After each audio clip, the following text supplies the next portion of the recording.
Hello everyone, Assalamu alaikum and Ramadan Mubarak to everyone. হঠাৎ করে একটা জিনিস আমার মনে পড়লো তাই শেয়ার করা যে হচ্ছে লাইক আপনাকে কেউ একজন অনেক শখ করে একটা জিনিস অফার করলো টু ট্রাই দ্যাট ওয়ান, মানে কোনো একটা জিনিস একটু ট্রাই করার জন্য। সেটা হতে পারে খাবার, বা হতে পারে কোনো একটা বই, বা হতে পারে যে কোনো একটা কাজ, কোনো একটা ড্রেস, মানে এনিথিং। সে আপনাকে গিফট করলো বা শখ করে আপনাকে ট্রাই করতে বললো। ওকে, সো আপনি সেটা অ্যাকসেপ্ট করলেন অ্যান্ড বলছেন হ্যাঁ আপনি অবশ্যই সেটা করবেন। But after a certain time, একটা নির্দিষ্ট সময়ের পরে যখন ওই মানুষটা আপনার কাছে রিচ আউট করলো যে আপনি সে কাজটা করেছেন কিনা বা আপনি সেটা ট্রাই করেছেন কিনা, বাট আনফর্চুনেটলি আপনি সেটা করেননি, মানে আপনি ভুলে গিয়েছেন। অবশ্যই আপনি করবেন, যেহেতু সেটা শখ করে দিয়েছে, আপনার ভালো না লাগলেও অবশ্যই আপনি করবেন, কিন্তু আপনি আনফর্চুনেটলি সেটা ভুলে গিয়েছেন।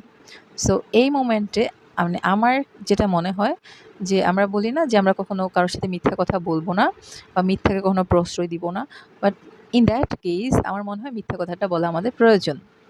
সো কীরকম, আমি যদি এই মোমেন্টে সত্য কথা বলে দেই, হা হুতাশ হয়ে বলে দিই হ্যাঁ হ্যাঁ আমি আসলে ট্রাই করবো, আই অ্যাকচুয়ালি ফরগট দ্যাট, আমি সত্যিই ভুলে গিয়েছিলাম, অবশ্যই আমি ট্রাই করবো, তুমি কোনো টেনশন নিও না, মন খারাপ করো না।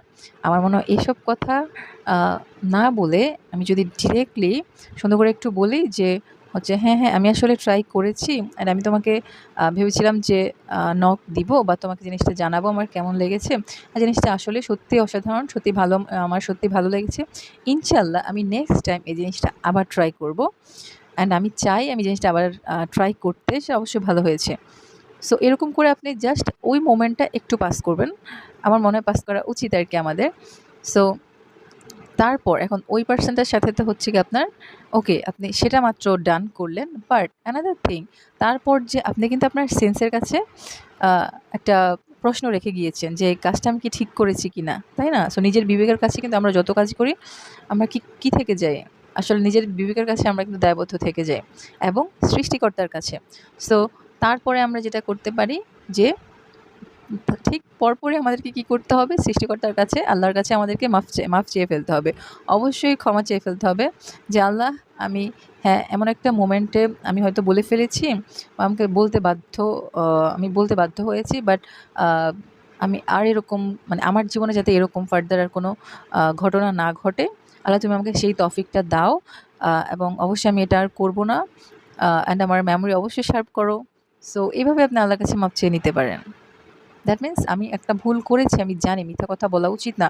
বাট যেহেতু আমি বলে ফেলেছি, না বললে আবার মানুষটা কষ্ট পাবে। সো হ্যাঁ, আমি সেটা হ্যান্ডেল করার জন্য আমি জানি কি আল্লাহ অবশ্যই ক্ষমাশীল, তাই না? সো আল্লাহ অনেক, অনেক ক্ষমাশীল। বাট তাই বলে আমরা সবসময় কিন্তু অন্যায় করে তারপর আল্লাহর কাছে ক্ষমা চাবো না। অবশ্যই আমরা চেষ্টা করব যত কম করা যায়, তাই না? সো আনফরচুনেটলি যদি এনিথিং হ্যাপেন, যদি এরকম কিছু ঘটে যায় তখন আরকি আমরা আল্লাহর কাছে এরকমভাবে ক্ষমা চেয়ে নিব অ্যান্ড তারপর ওই জিনিসটা অবশ্যই ট্রাই করে ফেলবো, তাই না? বাট ওই মানুষটাকে আমরা কখনোই বুঝতে দিব না যে আমি আসলে সেটা ভোগ করতে ভুলে গিয়েছি, আ বা হচ্ছে আমি করিনি বা আমার পছন্দ হয়নি, এরকম আমাদের কখনোই বলা উচিত না। সো আমার এটা সম্পূর্ণই হচ্ছে আমি আমার পার্সপেক্টিভ থেকে বলেছি। সো আ যদি এর থেকে বেটার কোনো কন্ডিশন, মানে বেটার কোনো আইডিয়া আপনারা পেয়ে থাকেন বা জানেন, you can share with me.